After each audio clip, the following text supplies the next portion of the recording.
जी जी बिल्कुल। जी, देखिए बिल्कुल। अमरीश जी, दो चीज़ें हैं। एक तो मैं पहले जो पवार साहब ने जो किया उसके बारे में थोड़ा सा 2-4 मिनट बोल लूँ, फिर जब भी अगली बार आपसे बात होगी तो मैं सोनिया गांधी की आलेख पर आपको कुछ अपने जो मेरा जो थॉट है, विचार है, वो बताऊंगा। पवार साहब ने जो जिस चीज़ का विरोध किया था उस विरोध को वापस नहीं लिया है अमरीश जी। ये थोड़ी सी क्लैरिटी हो जाना चाहिए। उन्होंने जेपीसी की मांग का जो विरोध किया था उस विरोध को खारिज नहीं किया है। उन्होंने ये कहा है कि विपक्षी एकता के लिए वो विपक्षी दलों के साथ जेपीसी की मांग पर हैं या रहेंगे। ये थोड़ा सा फर्क है कि उन्होंने कोई अपनी बात में संशोधन कर दिया हो कि मुझसे गलती हुई थी, मैं गलत समझा था। वो ऐसा कुछ नहीं है। शरद पवार ने ये जो, अगर आप उनका वक्तव्य भी पढ़ें, खबरें भी पढ़ें, तो बहुत स्पष्ट है कि वो विपक्षी एकता के लिए ऐसा कर रहे हैं। अब वो ज़्यादा तो वो बताएंगे, ज्ञानेश जी बताएंगे, क्योंकि महाराष्ट्र की पॉलिटिक्स को वो ज़्यादा समझते हैं।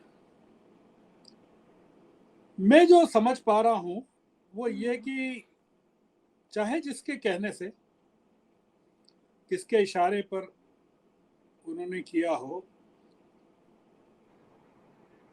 पवार साहब ने एक पत्थर डाला था पानी में, और पत्थर डालने के बाद वो लहरें गिन रहे थे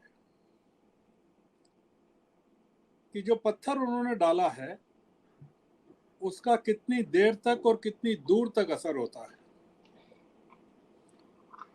वो प्रतिक्रिया जानना चाहते थे भारतीय जनता पार्टी की, विपक्षी दलों की, महाराष्ट्र की जनता की, महाराष्ट्र के संगठन की, महाराष्ट्र विकास आघाड़ी की, और देश की जनता की।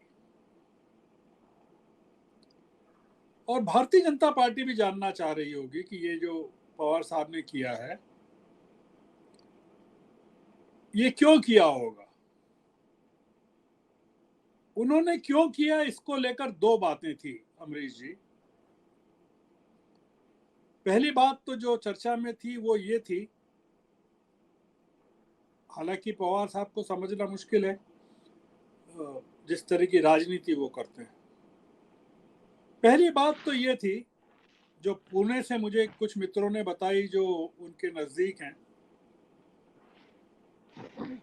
कि वो नहीं चाहते थे कि जेपीसी का मुद्दा खत्म हो और चर्चा के बैकग्राउंड में जाए, तो उन्होंने दोनों मुद्दों को, डिग्री के मुद्दे को भी और जेपीसी के मुद्दे को भी फिर चर्चा में ला दिया। आप जरा गौर करें कि पवार साहब ने जो कहा एनडीटीवी से, उसके पहले जेपीसी का मुद्दा बहुत डाइल्यूट हो गया था संसद की बैठक के समाप्त होते ही। और पवार साहब के एनडीटीवी पर पिछले फ्राइडे को इंटरव्यू के बाद एकदम उसमें जान आ गई। एक तो मुद्दा यह है कि वो पवार साहब ने ये डेलिबरेटली किया उस मुद्दे को चर्चा में लाने के लिए।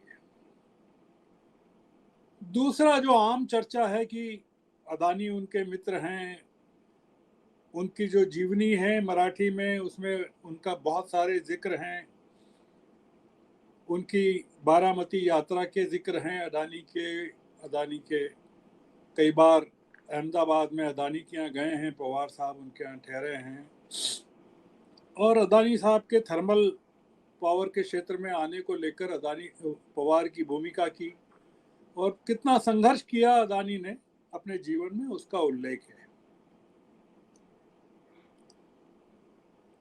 एक बहुत बड़ी निराशा पवार साहब को हुई होगी और भारतीय जनता पार्टी को हुई होगी। इतनी जबरदस्त प्रतिक्रिया गोदी मीडिया के होने के बावजूद हुई, वो ये हुई कि अपोजिशन और मजबूत हो गया, विपक्ष दलों में और जान आ गई।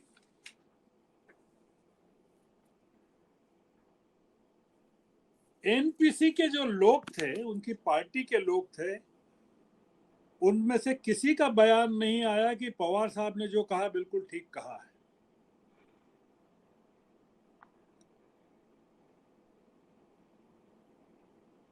अगर पवार साहब ये तुरंत कार्रवाई नहीं करते तो बहुत सारा उनकी खुद की पार्टी को डैमेज हो सकता था।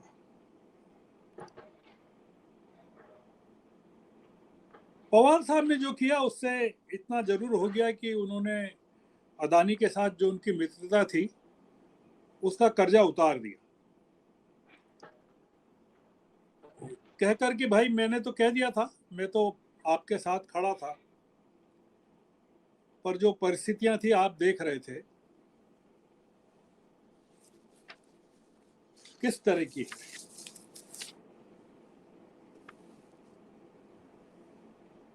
ये जो एक पूरा एपिसोड हुआ है, ये भारत की राजनीति का निर्णायक क्षण है, और निर्णायक क्षण इसलिए है कि इसने विपक्ष को बहुत ज्यादा, जेपीसी की मांग मंजूर होती है नहीं होती है वो एक अलग मुद्दा है, वो तो नहीं होगी निश्चित रूप से। सबसे ज्यादा जेपीसी की मांग तो भारतीय जनता पार्टी जब विपक्ष में थी तब उठाई गई, और विपक्ष की मांग पर कांग्रेस ने जेपीसी बिठाई भी, और पवार साहब मंत्रिमंडल में 10 साल तक वरिष्ठ सदस्य थे यूपीए में, और उन्होंने मंत्रिमंडल में कभी विरोध नहीं किया कि जेपीसी की मांग को मंजूर नहीं किया जाना चाहिए। यह एक असाधारण परिस्थिति थी, और इस जो कहा इन्होंने इसका बहुत सारा संबंध महाराष्ट्र की पॉलिटिक्स से भी है।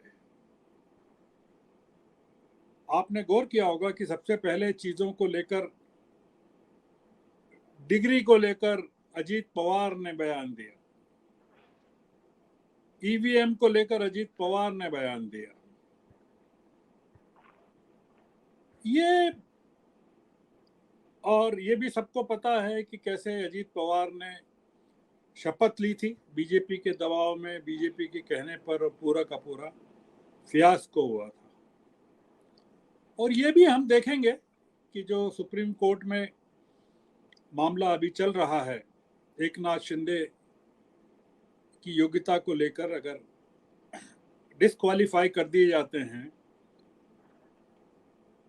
और बीजेपी की सरकार अल्पमत में आ जाती है तो एनसीपी समर्थन देगी कि नहीं, कि पिछली बार की तरह अजीत पवार फिर अकेले पड़ जाएंगे। इसके संबंध जो है देश के लिए नहीं है, देश के लिए तो एक मैसेज है कि पवार की पॉलिटिक्स अब खत्म हो गई है, पवार की पावर पॉलिटिक्स अब खत्म हो गई है। तो इसलिए उनकी पॉलिटिक्स बहुत सीमित हो गई है, वो एक उनका एक है, एग्जिस्टेंस तो रहेगा पर वो अब मेन पॉलिटिक्स जो है विपक्ष की, उसके सूत्र जो हैं अब पवार के हाथ में नहीं है। और पवार अगर ये काम नहीं करते जो उन्होंने किया है तो बहुत इसका नुकसान विपक्षी एकता पर नहीं पड़ता, जेपीसी की मांग पर नहीं पड़ता, पवार की कमाई पर पड़ता। वो कमाई एक दूसरी है जो अदानी के शेयरों में, अदानी के उद्योगों में उनके द्वारा लगी गई होगी, वो डूब रही होगी, वो एक अलग मुद्दा है। पर जो पॉलिटिकल कैपिटल है उसको बड़ा गड्ढा लगता। आप जब दूसरी बार मौका देंगे तब मैं सोनिया जी के जी बिल्कुल आलेख पर आप